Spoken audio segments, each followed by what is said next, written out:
Morning and welcome to the second appointment of the events organized to promote the dissemination of the results of the Prominent Med project, co-financed by Med program through the European Regional Development Fund.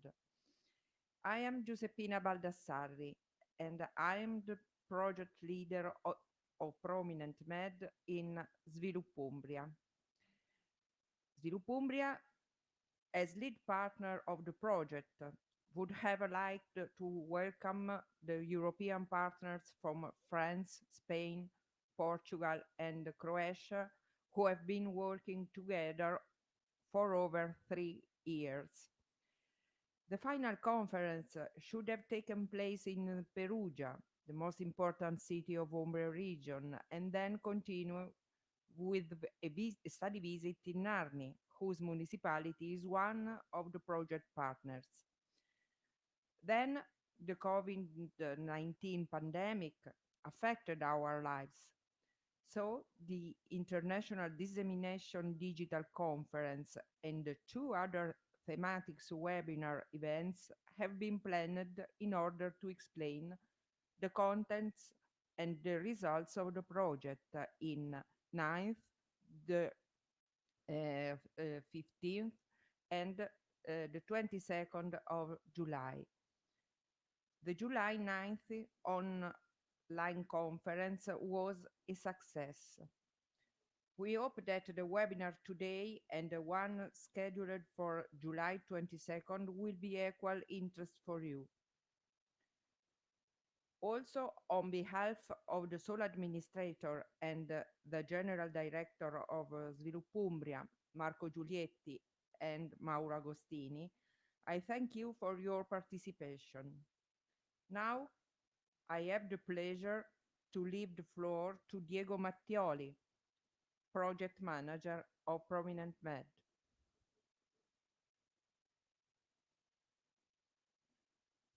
Hi, good morning, everybody. I welcome you in this second event of the dissemination activities foreseen in the Prominent Med project. As you can see, I'm in an amazing location because after this first step, we are working for closing all the activities of the project. So there are also some remaining field action in the closer to the site of the project. In the event of today and the event of 22nd, you have the opportunity to go through the different aspects of our project, and in particular, you can learn with our international expert and also with our experiences carried out in the 4 pilot countries, what we have done. And in particular, you can know that this public procurement for innovation can be successfully realized also for the smaller municipalities in the Mediterranean area. We have accepted this challenge 4 years ago. It was really amazing to work with the school, with the municipality, with all the people of the communities that we have included in this really amazing project. And now we can show you today and on the 22nd next week the concrete results. Today we are going to explain which are the first step in the PPI procedure. So first of all, the needs analysis, and then starting to ask to the market which could be the best solution, the best available solution which can provide a good answer to our needs. For this reason, we are going through this first round table, which will be coordinated by Gaynors Wales, that we are very happy to host here. She is one of the most important consulting at European level expert in demand-driven innovation and innovation procurement. She can lead us in this exciting path toward the first step of the project, and then they will discuss with the two of the people that have implemented the project in the specific area. Then is Premech for Regional Energy Agency of North, and Elsa Nunes, who is the project leader in Portugal, where the project has been implemented. I let the floor to Gaynor, and I want to thank to all of you for joining this meeting, and I hope that today it will be very interesting for you, and that you will join also for the next meeting of next week. Thank you. Thank you very much, Diego, and welcome everybody to our webinar. It's been a delight to be working with colleagues in Prominent Med over the course of the last 3 years, and I had the pleasure of working closely with the team in Croatia. So what are we going to talk about today? We're going to talk about the start. How do you get started with an innovation procurement project, and also then go on to say, okay, once you've actually got going, how do you actually engage and consult with the market to enable them to step up to actually meet the challenge that you're putting in front of them. So the way we're going to run today is that there'll be 3 short presentations of around 15 to 20 minutes.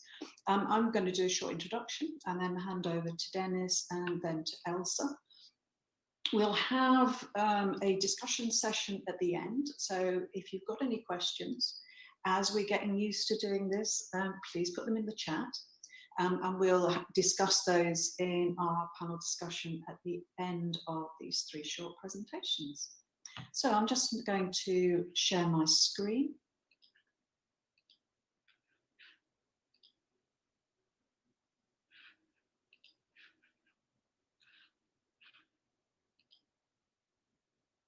And here we go. So, introduction to this preliminary stage of an innovation procurement project. First of all, just a little bit about JERA Consulting. We've been working in this field since 2005, initially working and developing models and approaches to innovation procurement with the Department of Business and the Department of Health in the UK, and then moving into Europe, a host of European projects where we've either been partners, part of the coordination team, or have been brought in as advisors and experts. And all the way through this, we've all been learning. You know, this has been a really fascinating, interesting journey. And we've always been really keen to just get that experience out there and to share the things that we've found out. And so today, I'm going to be talking about the preliminary stage of innovation procurement from our experience. So, 3 stages of PPI can be distinguished. First of all, we've got preparation. So that's actually bringing people together and understanding and unpacking what it is that you as an organisation, you actually need. Market engagement, having established what we need and understood where the opportunities and problems are, where we need innovation, we need to be able to communicate that to the market in an effective way, convince them that we're serious buyers. And then finally, and this is a really important stage, pro-innovation tendering, enabling suppliers of innovation to compete on a level playing field with suppliers of established goods and services. What we're going to talk about today is just this first stage. So, what is innovation procurement all about? Well, at the end of the day, it's not about innovation for the sake of innovation. And I really like this quote from the guys at Manchester University. The use of innovation procurement must accommodate the raison d'etre of procurement, which is that a public organisation purchases goods and services that it needs to perform its function. And that's what we're talking about. That's what it's all about.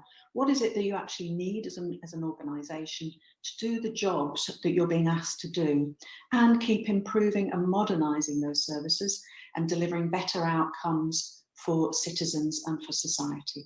So it's about innovation to meet genuine unmet needs in order that you can fulfill your function effectively as an organisation. This is what I like to, people say, well, what's innovation all about? Innovation procurement all about, and why should I get involved? And say, well, if you would like the goods and services you need, when you need them, at a price that reflects the value that you place on them or that society places on them, then innovation procurement is for you. So let's talk about the preparation stage. What does it look like in practice?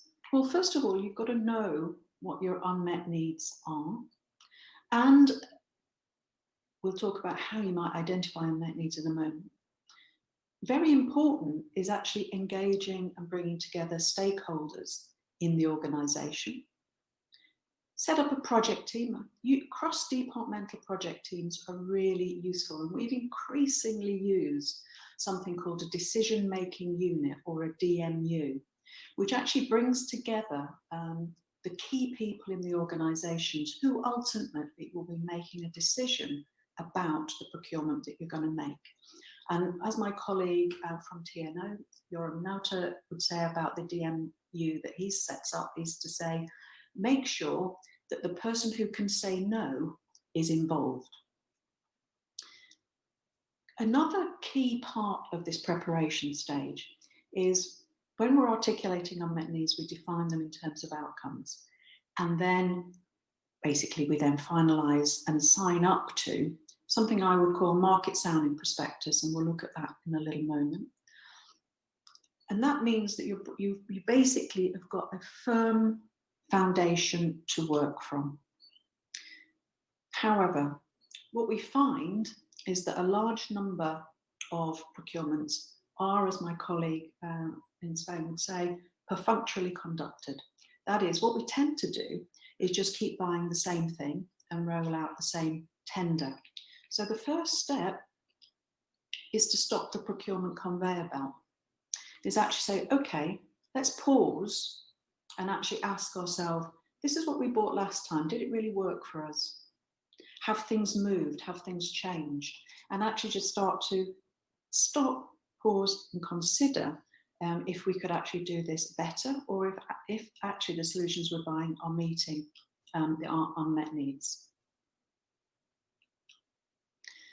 So the first stage, this is all about understanding what you need and digging into and investigating where you are now. So it's what is so of where we are.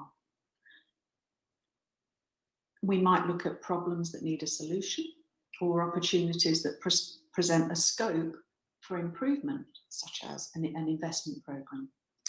And sometimes one of the easiest places to start with all of this is to simply look at what are we planning to do over the next 3 years. What tenders are actually coming forward? For example, we've got a waste contract coming up in a few years' time. Let's actually think about where we want to be going with looking at waste. Do we want to move towards more circular economy? What implications does that have for this procurement that we've been running? It's one of our main jobs forever. We might also look at, okay, we know that we're going to be refurbishing these buildings, or we know we've got to improve the energy efficiency of these buildings. Let's consider those opportunities and identify where we really need innovation to deliver best possible solutions. There might also be a need, and I think this happens more and more across Europe, is a need to cut costs, but without compromising quality. And this is always a big ask. But what we do find is that although people tend to think that innovation is going to be more expensive, in my experience, it always delivers better value. Okay, always delivers better value, because that has to be one of the requirements that you're putting out to the market. There might also be new legislation and regulations, societal challenges and trends that are saying, well, actually, we know that our elderly population is going to be increasing. How are we going to handle that? What implications does that have for transport, for our urban infrastructure, for connectivity across rural areas. Also, we've got policy and targets, air quality, carbon reduction. This means that we need different goods and services, lower carbon goods and services. Okay, so how do we actually drive innovation in those areas? Well, okay, we can do it through our procurement process. It all depends on what we're asking for. Another important part of this process is investigation, is actually really understanding what's going on. Yeah, that might mean data collection, and it might mean looking at what's the journey of this product through our services. Okay, so in investigation, getting to the point where you say, okay, we have got a really good sense of where we are. And this is a quote from a supplier at the European Commission's Innovation Procurement Conference in Tallinn a few years ago, which is basically his main message to public procurers, which you can't outsource thinking.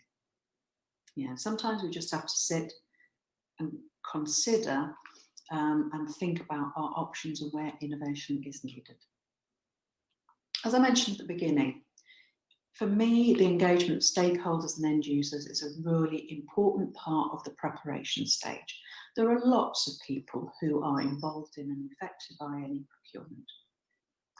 And although it takes time to understand who those people are, to bring them on board and listen to them, the time that you take to do that at the beginning in this preparation stage will pay dividends later.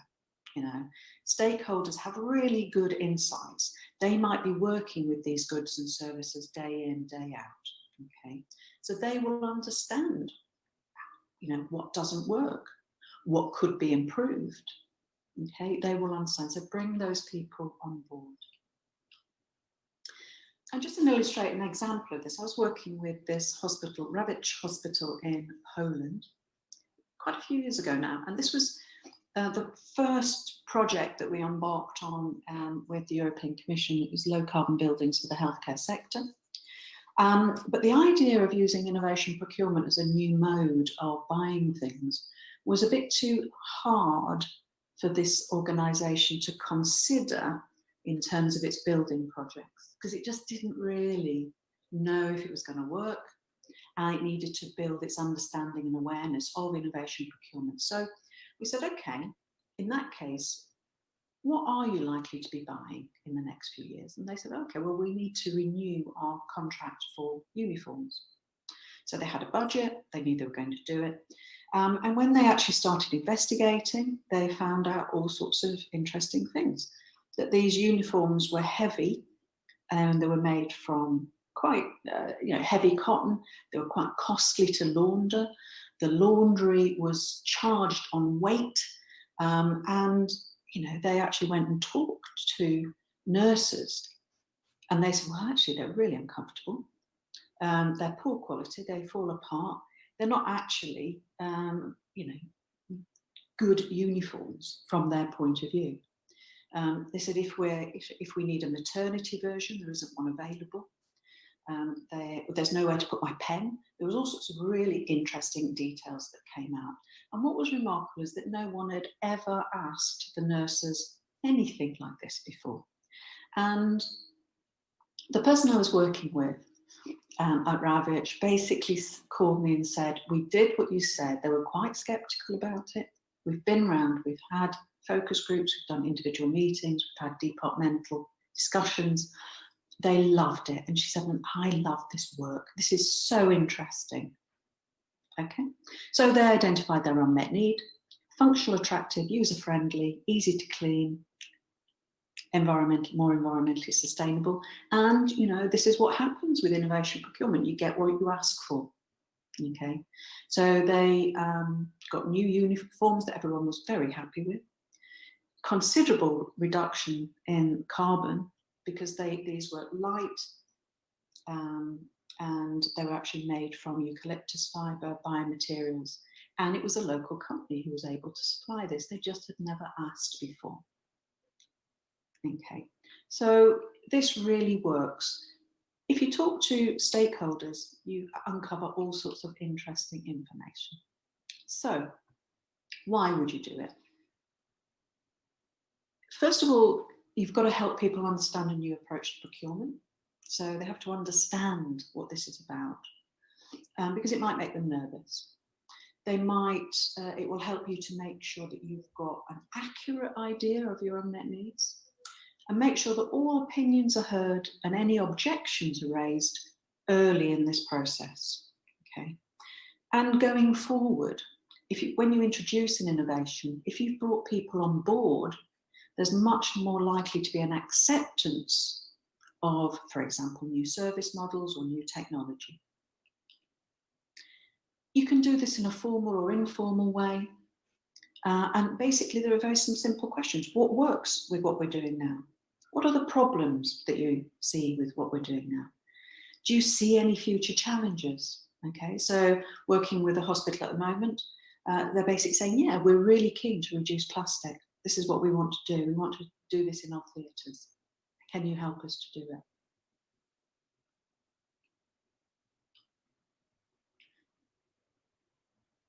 At this point, you might get people coming up with all sorts of ideas. I've seen this solution and that solution. Why don't we buy that? This is the time to actually say, okay, well, what we're going to do here is not think about the product or the service we want to buy specifically and produce a technical specification. We're going to focus on the desired outcomes, what we want to achieve rather than how we want to achieve it. And by doing that, it's a really easy, I say, relatively easy thing to do, but it does enable the supply chain to respond in an innovative way. Okay, you haven't tied them down to your preconceptions about how this might be delivered. And, you know, this is a key thing that came out of this report from the Local Government Association in the UK.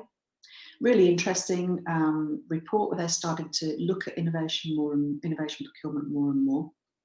And what they're saying is defining unmet needs, specifying challenging outcomes will attract innovative suppliers. And that has certainly been our experience. And put it up front. This is a really simple thing that you can do. Working with people on sustainability and increasing their environmental or reducing environmental impact of goods and services, you often find that gets put at the end.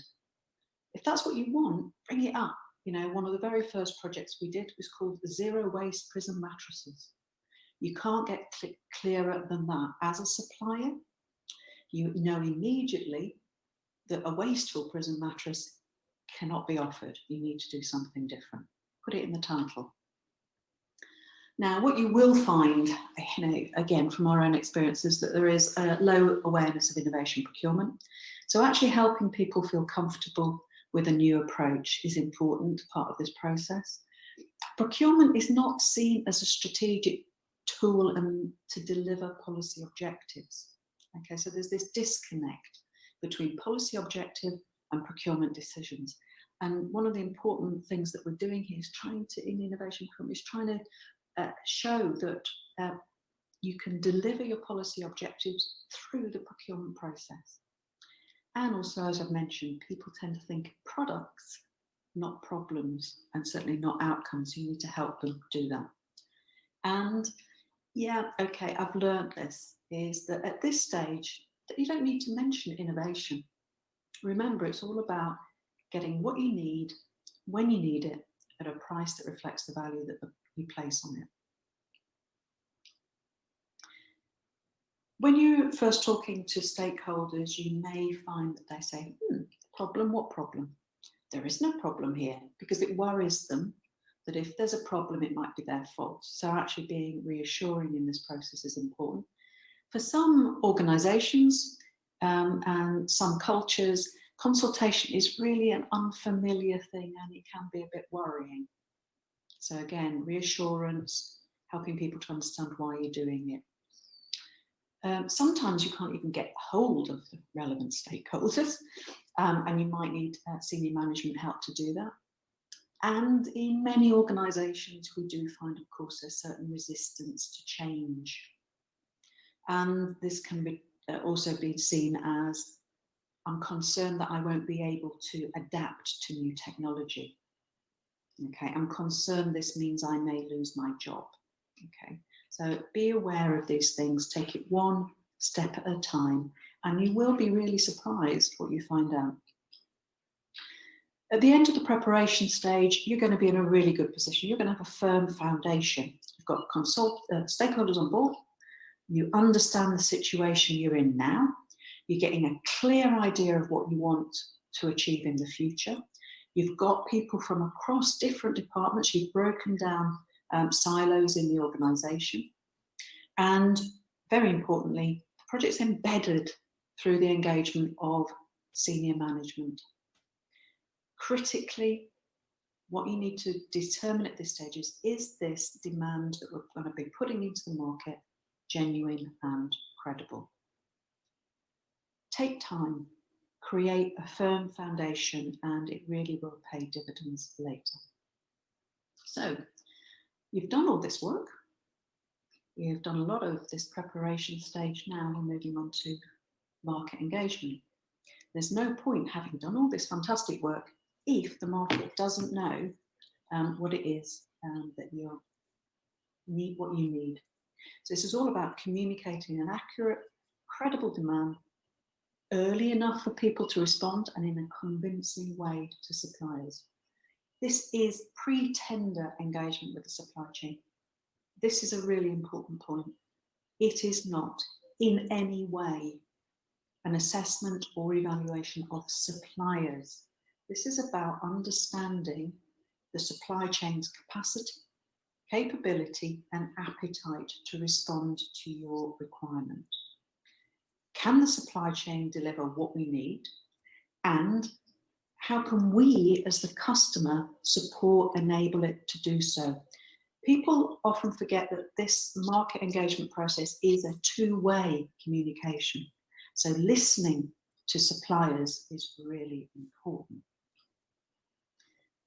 This is where we normally are with the procurement process. This is where we talk to an organisation in the UK. Yeah, it's pretty much, this is what we bought last time. No one complained, and the supplier's thinking, well, they bought it so last time. So if I actually start changing it, maybe they won't buy it. And we move to a situation where we're breaking down the barriers, basically saying, we need something new. We need something different. We've got leadership backing. We've got a clear sense that this is an accurate understanding of our unmet need. We've defined it in outcomes. What are our options? Okay, and in the background, people are wondering, oh, is this going to work? So for the customer, it's all about confidence that a solution will be provided and be affordable. For the suppliers, it's all about credibility. Are these credible? Are these credible customers? Is this worth my time and investment? And the market engagement process is your way of convincing them that yes, you are serious. So you're testing the reaction of the market to what you say you need. You're bringing a really important supply side perspective and giving the supply chain advance information, advance notice about a forthcoming procurement, because for the majority of suppliers, they're going to need time to innovate. We find that digital innovation can move a lot more quickly, but in the majority of cases, the more time you can give people, the better. Also, the feedback from this market engagement activity will enable you to design an effective pro-innovation tendering. Ask the supply chain about your procurement strategy. How would we best go about buying this? And what you've got is invaluable insights. Okay, you're giving them really useful information, because what suppliers want to do is differentiate their offering on factors other than price, and this process enabled them to do so. And as one supplier said to me, this is gold dust for a supplier. And you know, the feedback that we get from this type of exercise is always positive. They really appreciate this process. This is what we need. We can then plan and manage our supply chain so that we're ready to respond. So once you've got the feedback from the market, you will know, yeah, we can be confident that we can move forward. Or it might actually tell you that there is no appetite in the market. And that is really useful to know as soon as possible. Designing the tendering process to enable innovation, you probably, in the majority of cases, may change what you're looking for. You may say, hang on, we can be much more ambitious than we thought. And now you understand what are the market conditions that we need to provide in order for a solution to come forward. For example, there might be issues of the scale of demand or regulations or the amount of time. In practice, it's all about having really good communication materials, proactively getting the message out to the supply chain. And market consultation workshops is the second stage. Usually we would run a market sounding exercise, which is a written exercise launched with a prior information notice in the official journal. See what the supply chain is saying, what the response is like, and then understand what more questions you might have. You may be able to bring other potential buyers into a workshop with suppliers. And although people can be quite nervous about, will this work? Will suppliers actually come? These are usually extremely valuable, very positive occasions. Now, some people often say, hang on, this market engagement, we don't normally do this. It's not, are you sure we can? Well, clearly, the revised procurement directives are saying we want to encourage prior market engagement. Just make sure that you respect transparency, maintain a level playing field, and treat all suppliers equally and consistently, just because that is good practice. Okay, and this means having a really good audit trail and keeping your information up to date. If questions are asked, make sure that goes, for example, on your website. So having a good website, keeping up to date is a very, very valuable part of this communication exercise. So, success factors. It's all about credibility. It really is all about credibility. Looking, producing very professional and thoughtful communication materials, being accurate in your setting out your requirements, because you'll probably get what you're asking for. So make sure that is what you want. Visible leadership commitment and backing is really important. You know, this gives, again, increased credibility. Okay. And this is the final point. Inspire confidence that the tendering process will solutions to compete equally with established solutions. Okay, because what innovative suppliers or innovating suppliers will be concerned about is, hang on, I've seen the award criteria. Will they be the same? Will it still be done, predominantly on price, or will they be looking, for example, at the total cost of ownership? That's a really important point. So we've had a look at a quick whiz through the preparation stage, the market engagement stage, and then the final stage, pro-innovation tendering, we'll be talking about in the next webinar. And what I just wanted to highlight here is this is the forward commitment procurement process for innovation procurement that we've used, refined, developed over the years, and applied successfully right across Europe.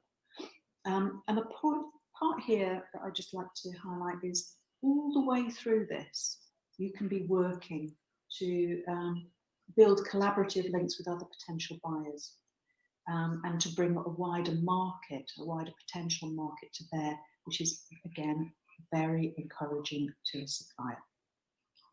So, thank you very much. I hope you enjoyed that short introduction to the preparatory stage and market engagement. And please connect on LinkedIn. It'd be lovely to keep the conversation going. And what I'd like to do now is hand over to Dennis Premich. Dennis is Project Manager at Regional Energy Agency North. One of his major tasks in the agency is managing the energy retrofitting projects of public buildings. He's responsible for the development of all stages of this sort of project, and he actually led the project in Croatia that he's going to talk to you about. Beginning with specifying the procurement of a project designing service to works and contracting and controlling the final results. So here we go. I hand over to you if you'd like to share your screen. Okay. Good morning to everyone. Thank you, Gaynor, for these words.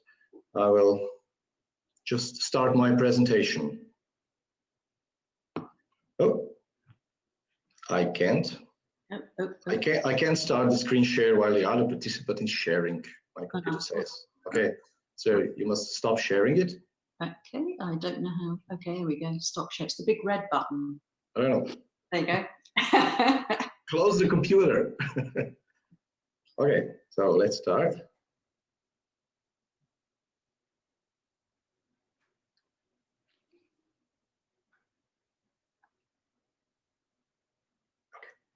So I think I have 20 minutes, and I will try to show in these 20 minutes how to conduct public procurement of innovation-oriented market engagement to enable extensive transformation of kindergarten building. Well, I will. It's not functioning. Oh, yeah, it's working now. I will begin with final results of our PPI process. We had a challenge. The challenge was to conduct an energy retrofitting of the kindergarten. But before we started this pilot project, the building was considered to be near the end of its useful lifetime. And this was more or less the only building we could work on. So we had to set some goals to make it through. The main goal was, of course, finding an innovative solution to avoid the demolition of this kindergarten and to avoid the construction of a new one. Both would be a substantial cost, and the first one, the demolition of the kindergarten, would also be an ecological burden. Then we had to enhance, of course, the building itself and extend its lifetime. And also we had to get a replicable solution for same buildings or similar buildings, not only in the city, not only in the region, but on nationwide level. Why? Because we realized that it would be a benefit for both procurer, so it was city of Koprivnica in Croatia, and winning bidder, because he would have, this way he would have a good basis for capitalization of the developed solution.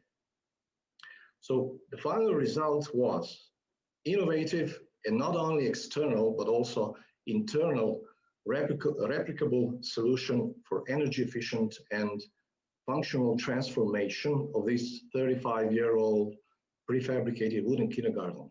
Normally, the energy retrofitting projects concentrate on buildings envelope, making it only external retrofitting, external reconstruction, but we went one step ahead and we made this project also to be an internal reconstruction of everything which was possible to do. So we made new bathrooms, new water pipes, new children rooms, and so on. The available funds, we had 300,000 euros of available funds, and we had to do something with that money. And what was the innovation? I will show it later, well, in next 2 or 3 slides, but let me just say in general, this innovation was not what many people would expect. It was not an innovation in some new technologically advanced material, or an innovation or innovative, never before seen process. No, it was quite simple but effective innovation. It was a combination of existing materials and basic construction techniques, but the combination not previously offered or used in the market. And this was our definition of innovation. What was the timeline of our pilot project?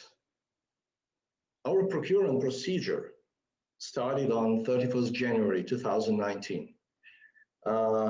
Up to that point, we had to deal with market engagement process, which I will show later. But let's go on with a timeline. The contract with selected bidder was signed on late April 2019, and the works on the kindergarten building started on June 10th, 2019. So the innovative solution was delivered 80 days later on 31st August 2019. So the timeline was 35 days project designing and 80 days implementation. It was quite quick. It was very intensive, but we made it. And what were the innovations? We had 2 main innovations. The first one was, we called it Innovative Measure 1. What was the innovation here? We detected that all water supply pipes and drainage system is at the end of its lifetime. Really, it was at the end. It could not function anymore properly. So we decided to remediate all inadequate water supply and drainage system of the building. So that means completely replace all inadequate water supply pipes and install new water supply and drainage, but with very important condition for suppliers, without extensive invasive works. This was done to speed up the construction process. Water supply system, which was implemented, was with almost no need for supporting structure, which proved to be both innovative and cost-effective solution. So how did that look like? We used the bidder. In fact, it was the bidder's solution. The bidder used the attic of the kindergarten for laying down the water supply pipes. These showing inside this red area, and making invasive works just to vertically connect from attic down to the pipes, water pipes in children bathrooms. So these are children bathrooms before, 35 years old bathrooms. Nothing nice to see anymore. This was original water pipes installation inside of these bathrooms. And these are bathrooms today after the works have been done. So we have now we have really nice bathrooms for small people. The second measure was Innovative Measure 2, and it was concentrated around the building envelope. So these were external works. The main thing was, of course, to make the thermal protection of building envelope thicker than possible. It was possible due to innovative reinforcing of the exterior walls, which was developed by the bidder, using just ordinary OSB panels or oriented strain board panels. This is a sustainable measure. OSB panel is wood, so it was used for the building envelope reconstruction. And let's see how does that look like. This is the original building wooden envelope of the kindergarten, reinforcing with OSB panels, partly double layered, some new window frames to enable new heavier windows mounting. Again, an envelope before and after the reinforcing. This is a process of mounting the mineral wool or mounting the thermal insulation. And also one more before and after, according to our expectations. A new facade, finalized works on a new facade, some new drawings on the kindergarten, an old boiler room out of order, and a new one substantially smaller and more effective. Very old floors, inadequate floors in children's rooms, making some new floors, and finally improved children's rooms. This was an old prison-like corridor, and this is today's new spacious one. Some final touches, and ready for children play. So this is what we have done. This was our pilot project. So let's see the final impacts of Croatian public procurement of innovation process. The impacts were various. First of all, here it is, an improved building with extended lifetime of more than 25 years. For the cost of less than 500 euros per square meter, which is approximately 50% cost of a new building. This was an amazing result. We generated some savings, 61% savings of heating energy, and also some savings on less CO2 emissions all per year. We also diverted from landfill the whole building with a net area of 820 square meters, and we just didn't make a burden, an ecological burden. We also enhanced the learning and play environment for children, including safety and comfort, as you saw, and our flexibility of possible innovative solutions, which we made it by floating output-based requirements in procurement documentation. So we didn't we didn't have a detailed specifications of measures. We had just output-based requirements. That approach stimulated the supplier to develop simple but effective innovative solutions. And of course, there are also some impacts not directly connected to the pilot project, such as that supplier upgraded its knowledge in public procurement and is now more confident and motivated, and he's already participating in some other similar demanding tenders released by City of Koprivnica. And also this was an opportunity for us and for supplier to perfect the work in design and build. I would like to emphasize the importance of stakeholders. The stakeholders, we communicated a lot with stakeholders, not only with stakeholders in City of Koprivnica, but also on a nationwide scale. First of all, we had to identify needs, as Gainer previously showed, and this was the first critical part of the project. During this phase, we discussed with local end users in kindergarten, which involved, of course, 2 separate focus groups, but we also discussed the possible solutions and approaches with other local stakeholders, but primarily with the City of Koprivnica, who was kindergarten owner and, of course, the main stakeholder. We also communicated with suppliers during the market engagement process, which you normally don't do in ordinary procurement procedure. You contact with suppliers only after you initiate the tendering process. So The contacts, well, this was just contact or informing them about requirements without prescribing any specific solution. And this was the way to enable them to be innovative with their proposals and engage in market consultation process. We wanted to attract them to this project. We also identified representatives of possible other future end users in Croatia, so on a nationwide scale.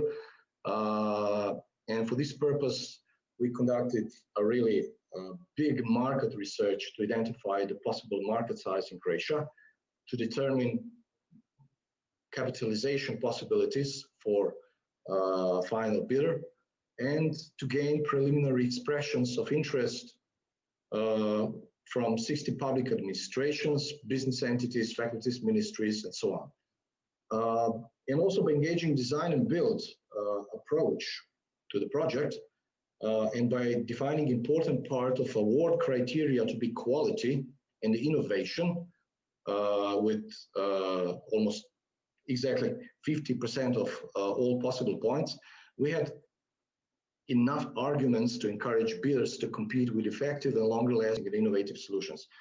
And proving all that feasible, we also engaged some extra funding of 100,000 euros for a main stakeholder, that was City of Koprivnica, because at the start of the project, we had only 200,000 euros, which was the fund from the Prominent Med project. But as I said, we gained another 100,000 euros from City of Koprivnica. How did our market sounding look like? What tools did we use? First of all, we started communicating with market, with supply side, by publishing the prior information notice. This is an important document which consists of main information, what the procurer, the main information of procurer intentions. And we published the prior information notice in March 2018 in National Official Journal and also in EU Official Journal. This is not the mark of beginning of the tender. This is just basic info, but a very important signal for suppliers that things are getting serious from now on.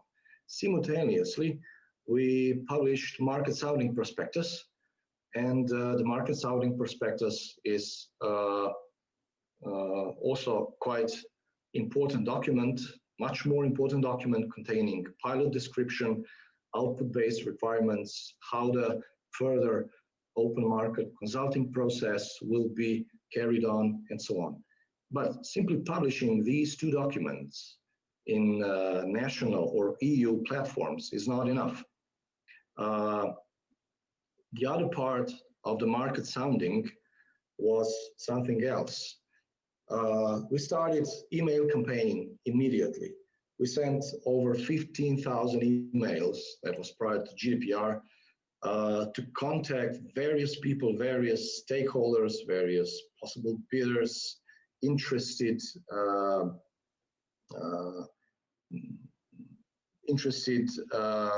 suppliers and so on, and informing them about published PIN, published market sounding prospectus, and the most important, informing them that we launched the pilot project market sounding webpage just to show professionalism and visualize credibility.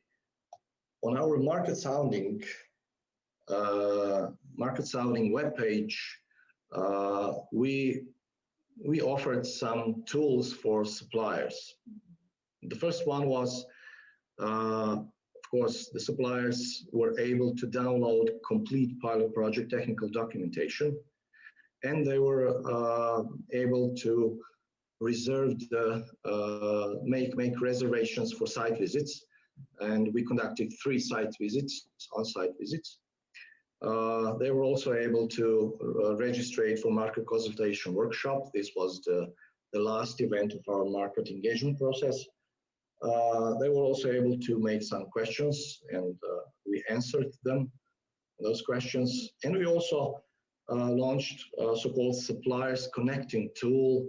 It was basically simple Excel table for those suppliers who expressed the interest and will to publish their information or information about their capabilities. And finally, this webpage offered a possibility for expressions of interest for suppliers by clicking a button, express your interest. The suppliers were able to fill in the expression of interest, which consisted of several questions, and 30 expressions were filled up by suppliers and sent to us, and it was in fact more than we expected. Many received expressions were really quite detailed with answers, and with a very clear wish to cooperate with us. This was really a good supply chain feedback, and we had really intense communication with supply chain.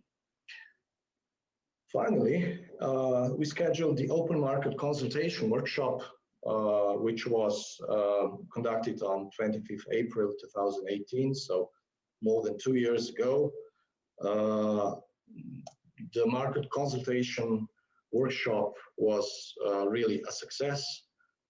These were participants on market consultation workshop, up to, I think, 50 participants. We had up to 50 participants, and based on workshop feedback, we were finally able to start preparing the procurement procedure, which was the next step and which was the beginning of my today's presentation. So this is our kindergarten today, and it looks nice. We are satisfied with the job done, and thank you for your concentration.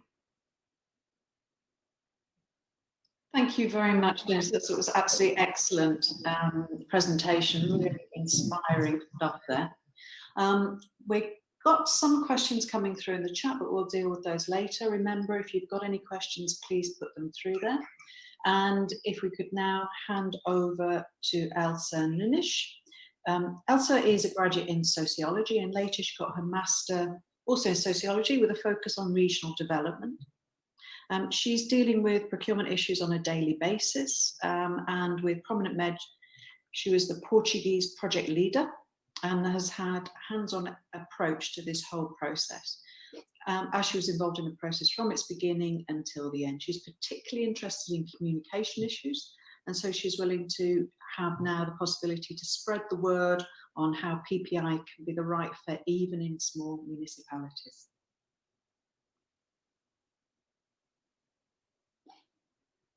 So, Elsa, if you can.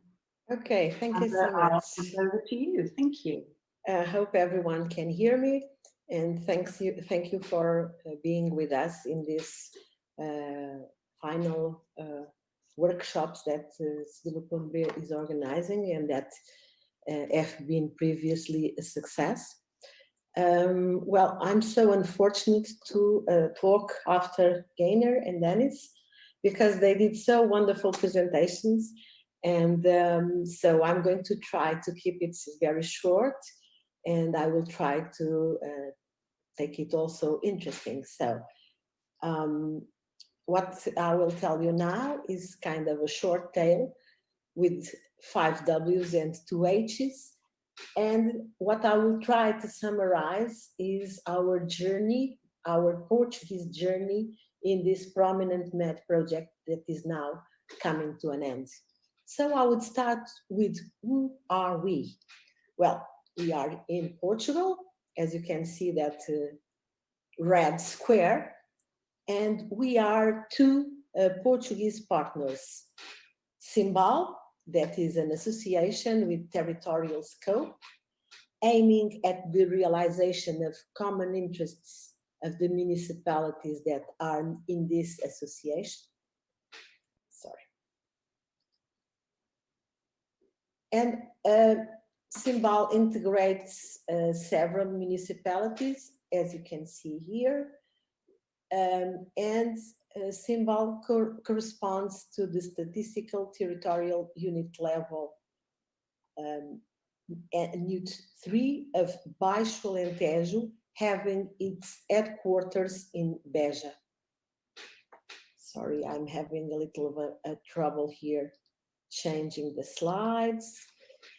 And this was Symbol, one of the Portuguese partners. Irradiar is a Portuguese company. We work mainly in supporting public authorities, just as municipalities association and municipalities themselves. And we work mainly from Lisbon and from Brussels. And this is a picture of some of us when confinement and COVID started, and we were all at home taking pictures. Okay. Where did we stand when all of this started? Where do we stand actually? As you remember, this is the map from Portugal. Here in this red dot, we have Mértola. As you can see, Mértola is still a little far from sea. And these are some facts and figures regarding Mértola. So Mértola is located in the southeast region of Portugal, covering an area of 1,292 square kilometers, and it belongs to the region of Baixo Alentejo. The town of Mértola itself is located around 50 kilometers from Beja, that is the district capital, and 240 kilometers from Lisbon, and just for curiosity, 250 kilometers from Seville, the Spanish city. And Mértola has around 7,000 inhabitants. So as you can see, it's really low density area. Leading now to what were our goals before Prominent Med? What were our problems? What did we want really to solve? Okay, I'm focusing on Mértola, but I must, before going into deep, I must say that in this Prominent Med project, we did have two major endeavors that were somehow refurbishing this building that you are watching here in this picture, that is located in Mértola, and also another building that was located in another place, also in Baixo Alentejo, of course, and that was S.p.A. For the sake of keeping track of time, I will concentrate in this building of Mértola, even because it has some specificities that can make perhaps this presentation a little more interesting. So this is Mértola City Hall. This municipality is located in Praça Luís de Camões. It is Luís de Camões Square. I just added this information about the address because perhaps some of you might know that Luís de Camões is perhaps the most well-known Portuguese poet. So you can see lots of history in the name even of the location. This building has some specificities that I'm going to disclose. It operates as a service building inserted in the urban area of the city and in the historic center. It has work areas, meeting rooms, toilets, of course, and support zones that are distributed over 2 floors above ground. Some specificities, it has no significant solar and wind obstacles. It has large exterior areas and no significant shading. But this building also includes a museum. Mertela's Museum was created in 2004. It integrates a group of geographically scattered museums, most of which are located in Mertela's Historical Center. The Roman part of the museum is installed under Mertela City Hall. So you have two grounds of services building, and you have a museum in the basement. So there are people in the building all the time, also the City Hall staff, also museum visitors, in an area of around 685 square kilometers with high energy consumption due to this very specific usage of the building. So, to try to summarize, our goals were to improve the working environment in the building, air quality, temperature, reduce energy consumption and energy billing, improve overall quality of the building and the way you live in the building, modernize but maintaining its history, and of course, paying attention to both City Hall and museums' specific needs.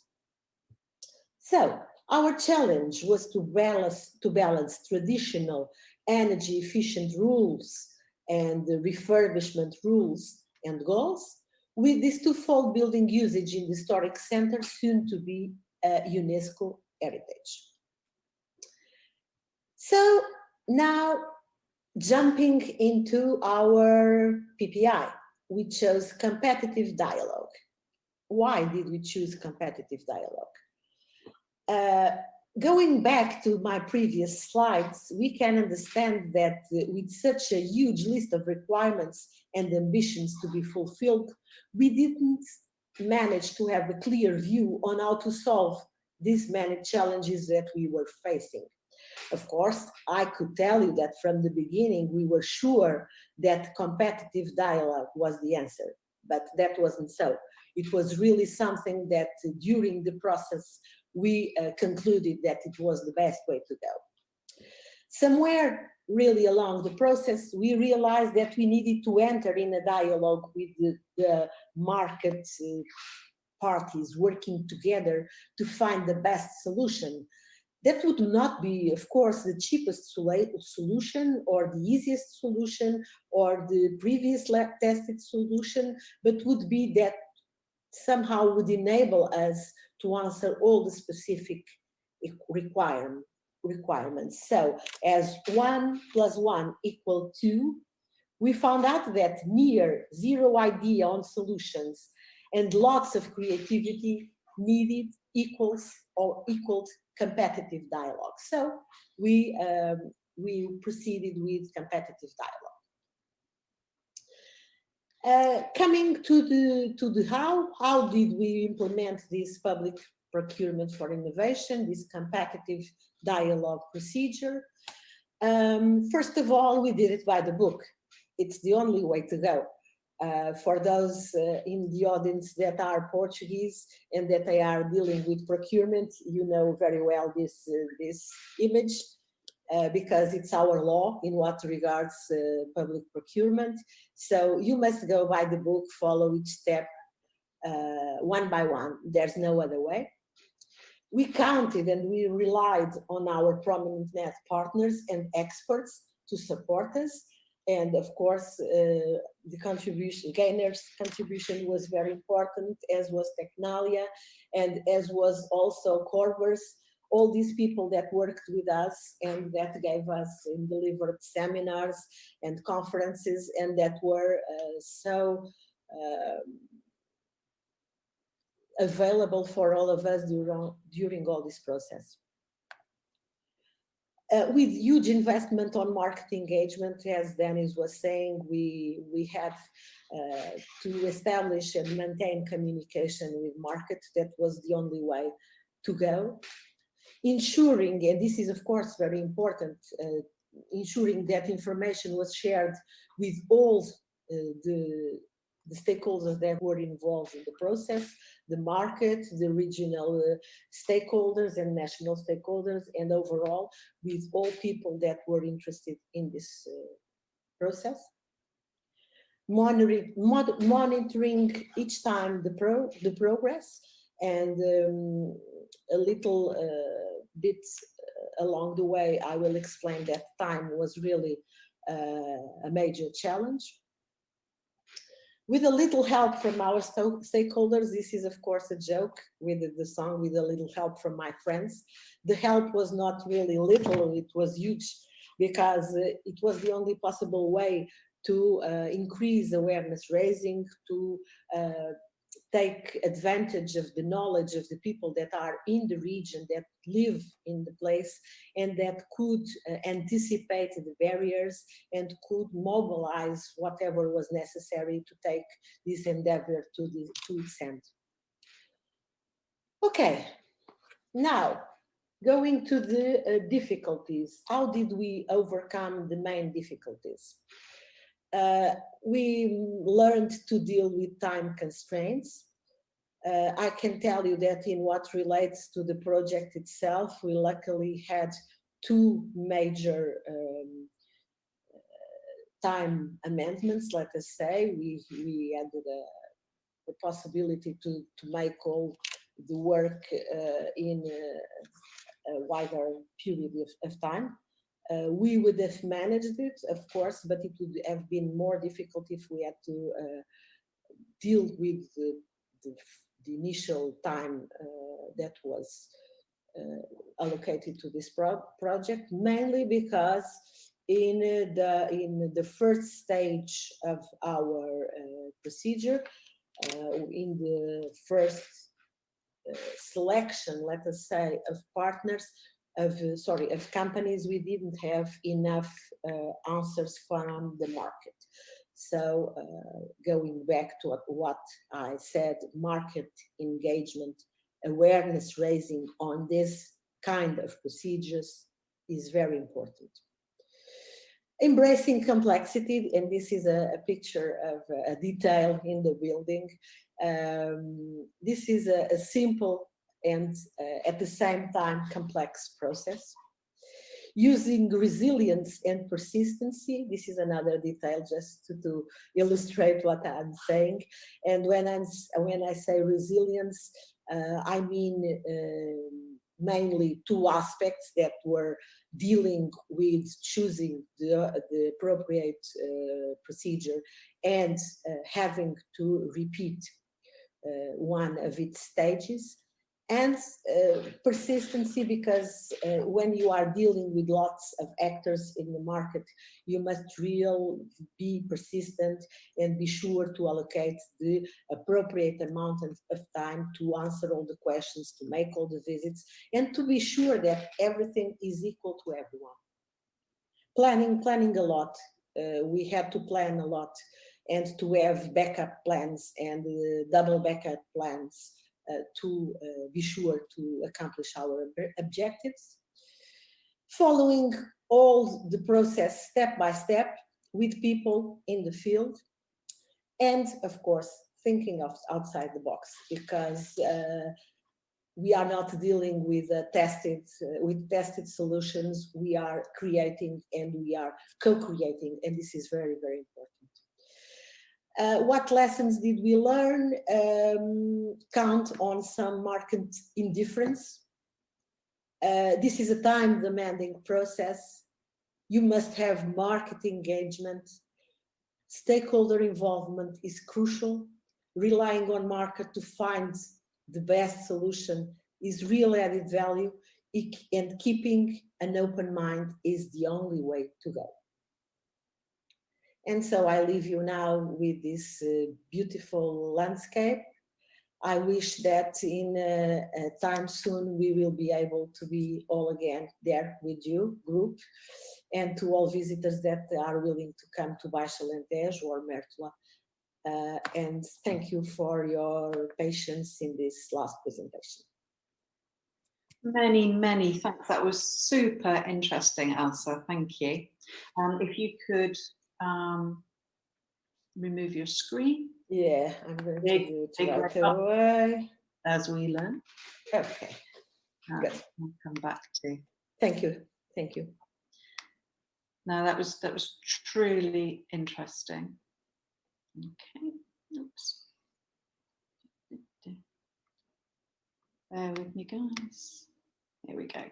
So, what I'd like to do now is just invite a short discussion and invite ask some questions to Elsa and to Dennis. Now, there's one that had come up in the chat from Olat, but I'm just going to ask a question from myself here to Dennis, actually, and just to check in with you is why you obviously put a lot of work into the market engagement process and creating some really excellent communication materials, but from your perspective, why was the market sounding prospectus so important during the market engagement process? Mm-hmm. Okay, well, thank you for the question. As you may have remember, we were working together on market sounding prospectus. You really helped us a lot. But on our side, we had 10 times more work to do that properly. So we invested a lot of time making market sounding prospectus, but not just writing the text. For instance, in the prospectus, we present to the supply side that there are 25 similar buildings detected in Croatia, and that the effort in developing an innovative solution can be capitalized many times if they decide to join us in public procurement of innovation. That information was, in fact, the result of undertaking really huge market research to identify the possible market size on a nationwide scale and to determine the possibilities of capitalization for the future developed solutions. So this was, in fact, our way to show the credibility towards supply side. And if we look at the public procurement of innovation from one perspective, it is to make a market research, so the procurer has to make market research instead of supplier. I understand it like that. So the market sounding prospectus is in fact a document with which the procurer can show his credibility to the supply side. That's it. Turn on the microphone. I'm having one of those days. It's really important, is it? This idea of actually you're almost marketing your need to the supply chain, and very often we find that I talk to people about the market engagement process, and they're used to producing procurement documents that are actually don't look that exciting. Okay, so I think this is it's a real shift in the way we're thinking about how we communicate with suppliers. Thank you very much, Dennis. Elsa, if I could pass over to you. I've got a question here. Why was it important for you to get support from the regional stakeholders?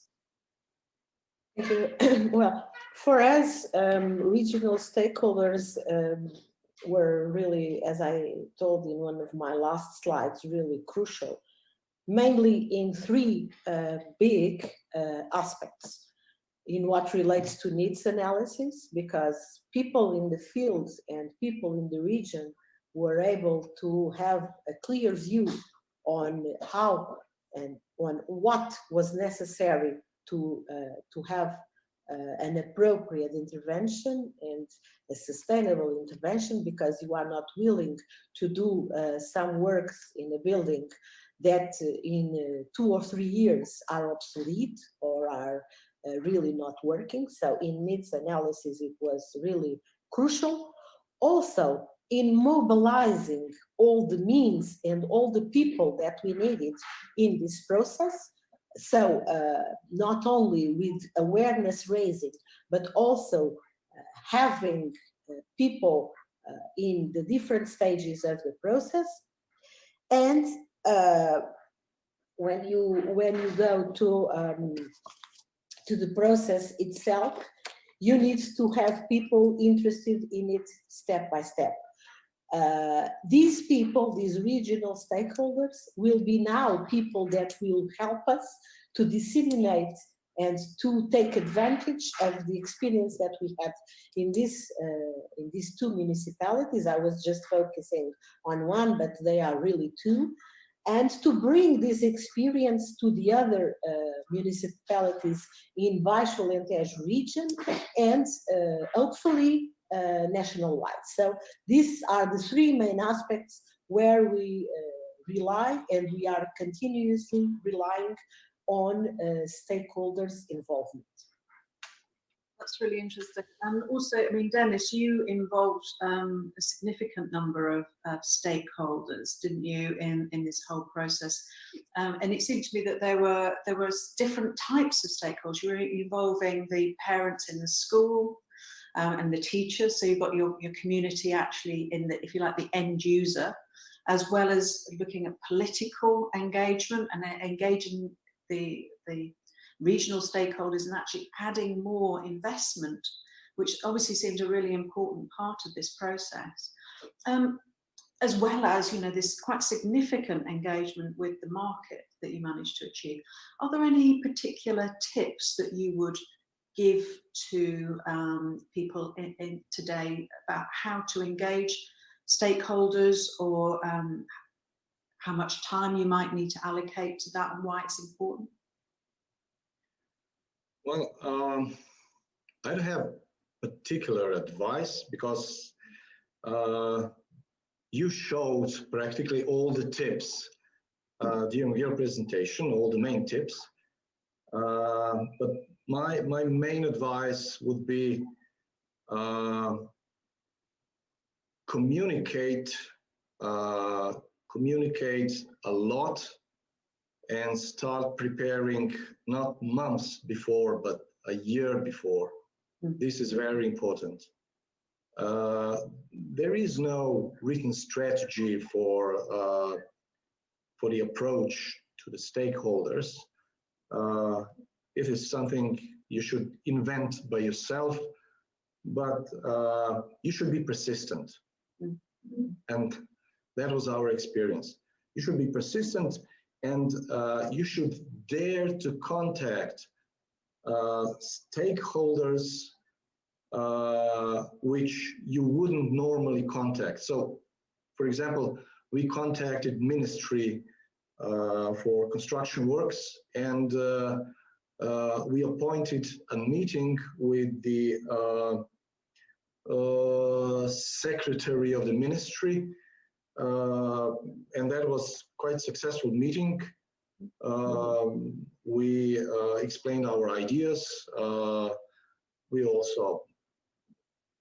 will also probing if there is some more money for us, and it was not, but we dared. And you know, as Del Boy says, "He who dares wins." That's it. Thank you very much, Dennis. Coming back to you, Elsa, you obviously were talking to several market actors at different times. Was that a familiar process, and were there any particular challenges that you faced there? Well, this is really a challenge because in a typical or in a traditional procurement procedure, you don't talk to the market. You just write them through very complex platforms, and you give them 3 days to answer, and then they give you 5 days to answer back, and this is all very formal, and people are almost afraid of talking to the companies or to the market. And so that's the beauty of this process, because you can really talk to them, and you must ensure communication and transparency. And this takes a little effort, because you must keep track of everything that you say and everything that you write, as everyone should be allowed to have the same information. But on our case, it was quite easy because we recorded everything that we did. We made live events whenever we could. So we were with people, but then again, when some people couldn't be there, we were just streaming on Facebook or whatever. And we kept a very strict record of everything and every communication that we had in order to ensure to spread it to all people. But it was really a blast to have this possibility to talk to people, because when you think of the time that you take to ask for some specificity to the market or whatever, and how many days it takes, and sometimes what it takes is just to say, can you be here with me for 5 minutes, or can we have a phone call or something like that. So this was really very important. Of course, I must stretch the importance of following all data protection procedures, because we are stuck to this, and okay, we can like it or dislike it, but that's the reality. But this was really very good to have this possibility to talk to people, to interact with the market, and as a curiosity, because in this talk sometimes curiosities are things that are most interesting. I can tell you that we had a bidder that unfortunately he didn't win. Okay, no one, it's not possible to have everyone winning, but he told us that he was just in the process in order to get some experience on PPI and on competitive dialogue. And this was very good for us, because people took the time to be with us and to learn along with the process. And this was it. But communication is really the key aspect on this type of procurement procedure. Thank you, Elsa. That's really clear, really useful. Could I just ask you a question? Would you use competitive dialogue again? Because some people are a bit nervous about it, aren't they? No, I would, of course. It's not that difficult. Of course, on our experience, we didn't have 100 bidders in the first stage, so it was not that difficult. But I don't think it's a very complex procedure. Really, I don't think. As long as you have the rules, and as long as you plan ahead, like Dennis was saying, I don't know if 1 year or, but at least some time, it's not very complex. No, it is not. Excellent. It's interesting, isn't it? I think that with a good market engagement process, that makes the competitive dialogue process that much easier, doesn't it? Because you've actually eliminated a lot of the questions, a lot of the uncertainties, and you've also making sure that the people that are coming through are the suppliers that actually are able to deliver a solution. So I think that really streamlines a competitive dialogue process. We're coming to the end. I just, one more question for Dennis. How many bidders were involved in the final stage of your bidding process?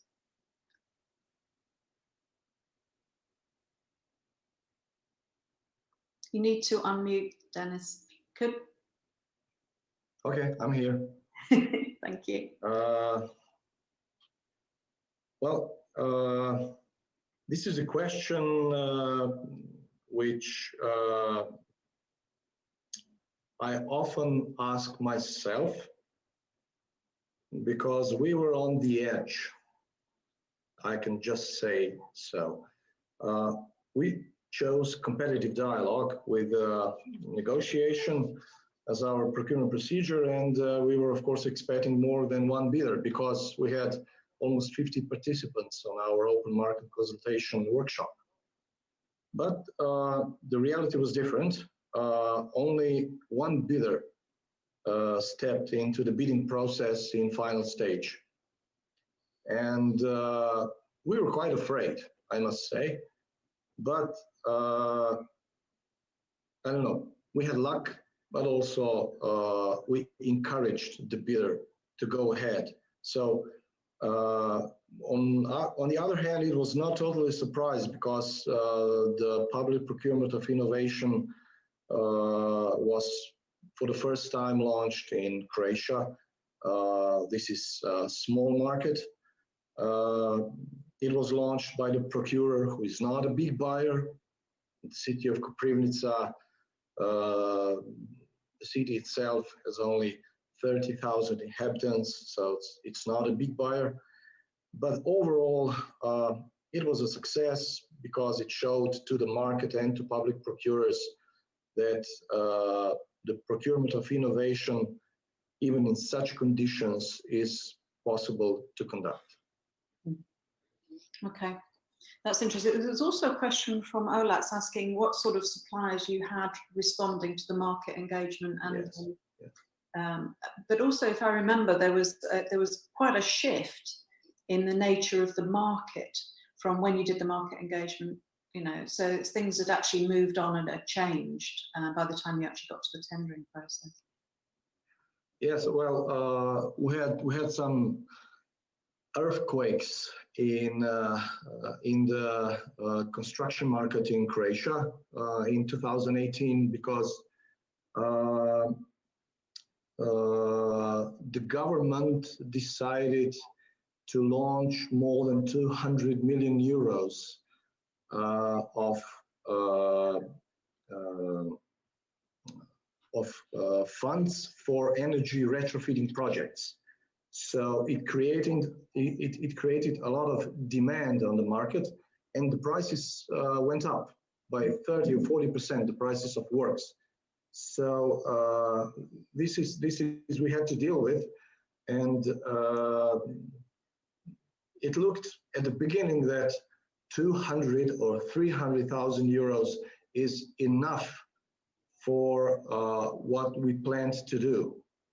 But in the middle of 2018, we realized that we probably won't have enough money for all the things we planned. And this is why we downgraded our expectations.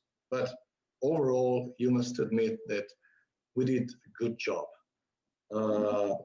I see the question from Olats from Technalia. She's asking what sectors were represented in the supply chain. I will ask shortly. These were construction building companies from various fields. These were the second group was project designers, and also there were some representatives of local authorities, media, faculties, and some other professional associations. But the main two groups were, of course, construction building companies and project designers. That's great. It's really interesting. What I wanted to do now is, there was actually a question that was coming through from somebody asking how that they would get involved in this sort of project. So you've obviously inspired them, Dennis and Elsa, well done. I will answer that and actually say that to everyone here today is please join, if you're not already joining us on the MED PPI network on LinkedIn, look us up, find us, join the discussion. It's still an active group. And if you can't find that, connect with me and I'll put you in the right direction. Okay, so I think we're at the point of bringing things to a close now. But before we go, Elsa and Dennis, I just want to invite you, first of all, Elsa, if you've got any final comments that you'd like to make. First of all, what I would like to say is that small is beautiful.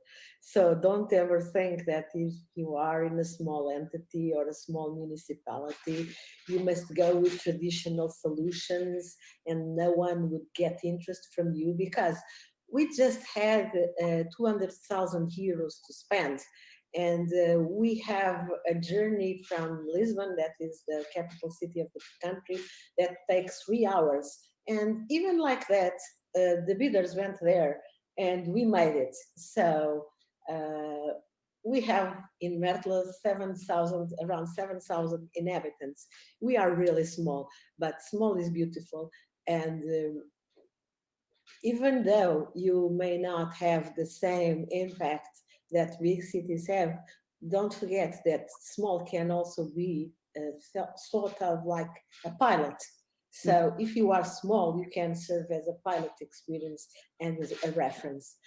And I think that people that are dealing with traditional procurement procedures, every time they hear about something that is related to public procedure and innovation, they grow 1 or 2 inches, because traditional procurement is so difficult, and you get things that are so not really favoring innovation. So if you have this possibility, you will be very, very happy. Of course, I cannot say that it's easier than having a typical procedure or something like that, but I think overall the outcome, it's worth that while. So go for it, try it, and share your experiences. Yes. Thank you for your inspiration, Elsa. Okay, thank you. Any final comments? From my side, Yes. I don't know. It was quite a challenge, I must say, but somehow I enjoyed it because it was really something new, and I felt like a pioneer, and this was really interesting feeling. This is what I conclude with. Oh, fantastic. You really were. You did a brilliant job, absolutely brilliant job, both of you. And I would just, and actually my own final comment is really just to echo that, is that this is great stuff, you know. I've worked with a wide range of organisations, and we work carefully, and we work with their procurement professionals and other professionals through these organisations. The bad news that I have is that, you know, I've worked and trained with people in organisations, and then they get headhunted, moved on to somewhere else, because they've got inspiring stories to share and communicate. So it is a bit of a career enhancing opportunity, I'd like to say as well, for any people, aspiring young professionals out there. Get involved, find out, give it a go, and also you learn about this by doing it, you know. So actually stepping out, there's a lot of learning now out there. There's a lot of organisations who can support you. So all remains for me to say is to thank my fantastic colleagues, Dennis and Elsa, for their contributions today, and to say absolute thanks to you guys for staying with us and joining us in this exploration of some case studies in the preliminary stage of PPI today. What I'd like to do is just hand over briefly to the hosts to close the meeting. Thank you. Thank you. Bye-bye. Thank you so much. Maybe some final words from Giuseppe. Thank you very much for your collaboration, and we will meet again the 22nd July with the third appointment and the second webinar thematics. Yeah, and I think I would just echo that. So thank you very much, everybody. Please join us next time. Thank you. Bye-bye. Bye. Bye-bye. Bye. See you soon. Bye. See you next week. Yeah. Yes. Oh, yes. Certainly, certainly.